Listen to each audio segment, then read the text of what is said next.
Hey everybody, it's Jon Chesbro with Ebb and Flow Recording. I'm here talking about a track that I released with Derek Smith. It's called March to Victory.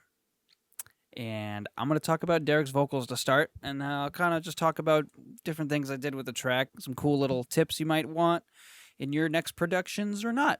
Do whatever you want. So Derek sent me this track, dry, nothing on it, and I did something funky with it. And what I did is what I put it through a what did I put it through? I put it through a weird plugin called Synchronous. It's called Synchronous. So I got Synchronous here, and it kind of just makes it a little warpy. I'll let you listen to it.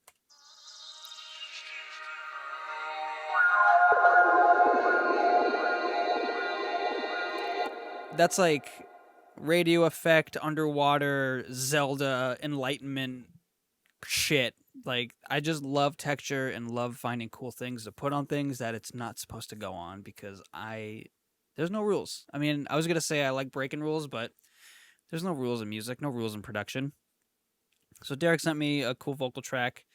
I put that over it. Well, what I did is what I separated it, made its own thing, found what I liked, put the effect on it, and then layered it into his vocals.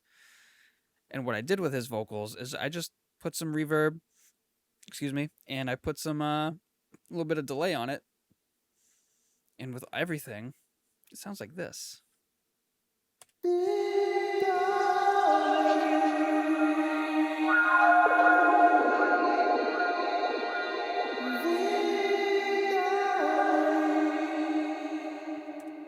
Victory. I love that. I love that texture. I love how that sounds.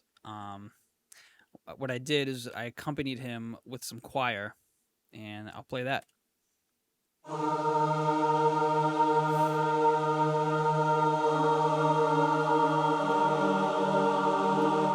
That's gorgeous. I think that's absolutely gorgeous. That choir layered with some really cool, really pretty effects, and just like his regular voice, it's like it does a lot. You don't have to do that much to add something interesting to your production, or you don't got to do all these crazy plugins. That's one plugin from a dry vocal, reverb, delay, and then obviously I use Spitfire. Actually, this isn't even Spitfire. This is a Reason Humana. Mercury Dressed. That's it. So simple. Laid it out on the keys. Sounds like this to all together.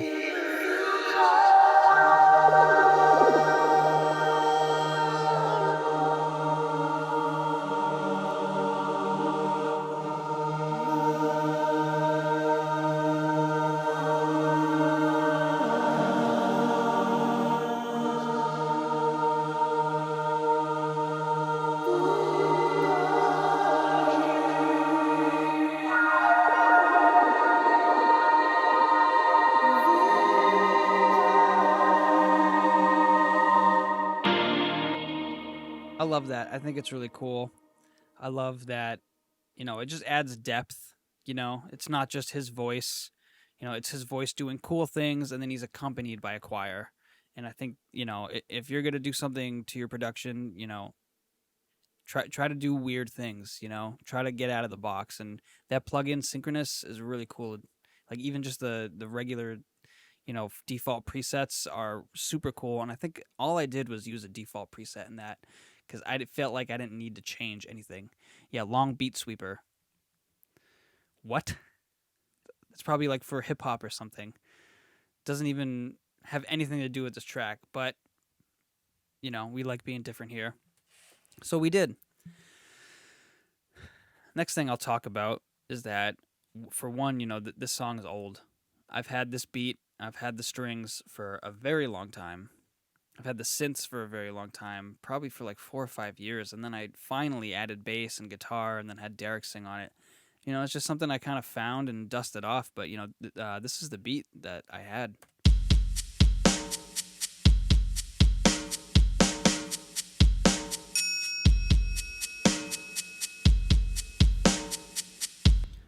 Super simple, Had a tom fill at one point.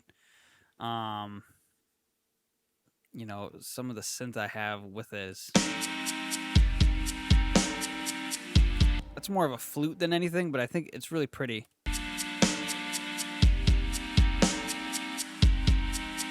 There's another layer.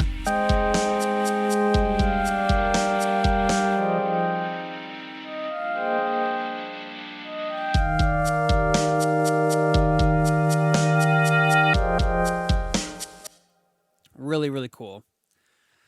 One thing I did during this production, though, because there's so many moving parts, and I wanted to keep it interesting because, you know, people's attention spans are beyond ridiculous these days because of Vine and TikTok and whatever.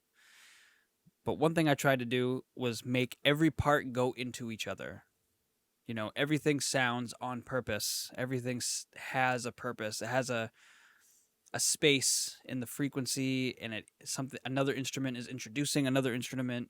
So it's never like, you know, it's not just one thing going across the whole song. It changes up. There may be similar elements throughout it, but I'm taking those similar elements and kind of placing them where they need to be. You know, I'm not going to put that flute the whole time. It's just flute, flute, flute.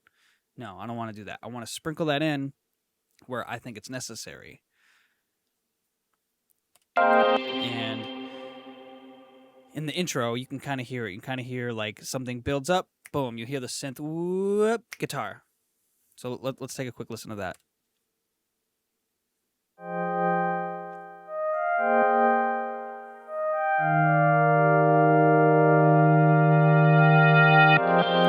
You hear that? Boom, ding. Perfect.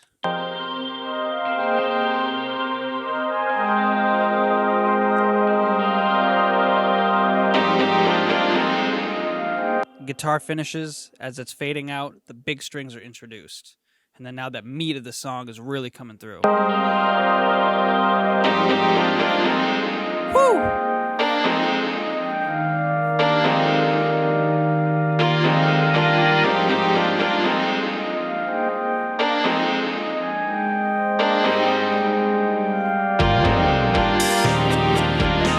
And that bass is introducing the drums. Woo! Bang! Let's hear it again.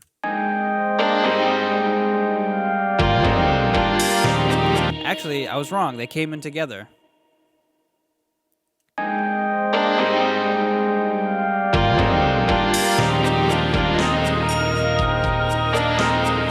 But that brought in the guitar. That's what I meant to say. The drums and the bass brought in the guitar. And I think that's when the flute came in. It's a low texture, but it's there.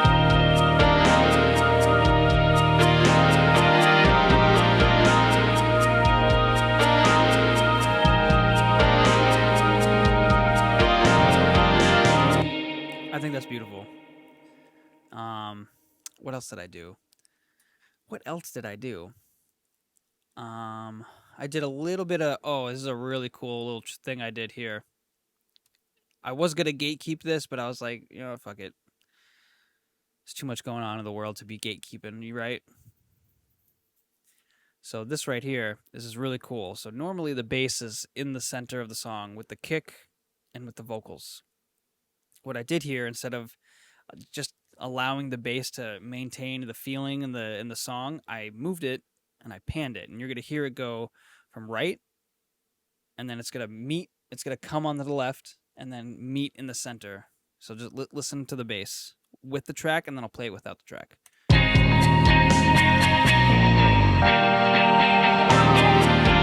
You hear that? I'll play it without it so you can hear it again. Oh, where are you, bass? Here you are.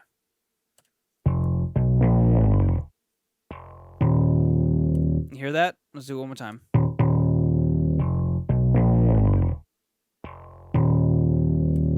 Really simple. And when you hear that in the song, like I notice some people don't even realize it because it happens so quick. It's like a second in the song. But it's a really cool way to sometimes bring people's attentions back in. You know, and that's, you know, what you want to do with your music. You want to, I mean, that's subjective, but you want to, create a song that's continuously interesting and not just the same thing throughout. And though I'm using a lot of similar instruments, I'm sprinkling them throughout where I feel like they need to be. And sometimes I completely take them out. Like this section right here, I took it out and introduced another sound. Let's hear that. It's kind of a build.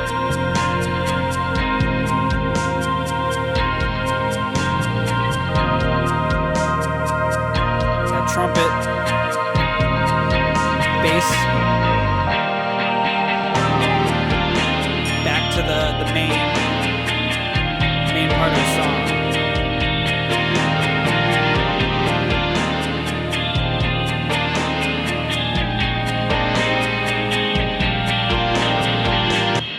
There's a lot of elements to that. There's a lot of moving parts, but I believe that every instrument in this track has its own space in the frequency realm, but also just like as instruments and just in the song and the production itself.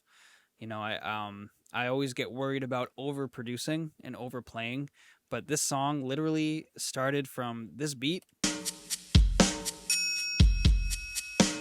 and the big strings. Like this song was literally this. That's it.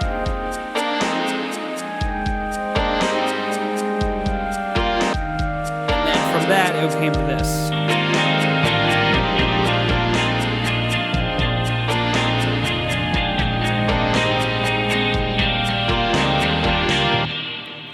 Oh, so good, so good. But yeah, that is March to Victory in a nutshell. Shout out Derek Smith for, laying some great vocals on it, because I can't sing for the fucking life of me. That's not true. I can sing a little bit. But Derek's a vocalist, and I'm not. So shout out Derek. That's the production. I'll probably do another video about how I mixed and mastered this as well and go through my master chain. But there's the production in a nutshell. If you have any questions, comments, concerns, haikus, backflips, whatever, like, subscribe, do the things so the algorithm can push my stuff and I can be a millionaire YouTuber. And yeah, thank you all so much for enjoying it. I hope you got something out of this video. So thank you very much, guys. Peace and love.